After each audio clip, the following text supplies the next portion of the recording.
Ciao a tutti da Arianna, siamo qui allo studio fotografico di Alberto Buzzanca ed Edoardo Varotto per scoprire la ragazza della settimana.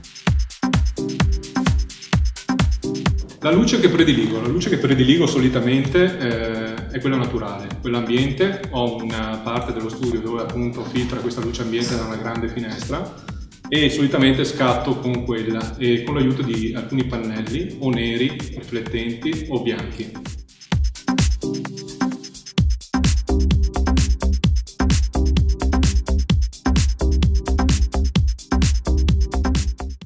Alessia Gobbo è una modella padovana che ha iniziato la sua carriera dai concorsi di bellezza per poi dedicarsi alla moda e alla fotografia.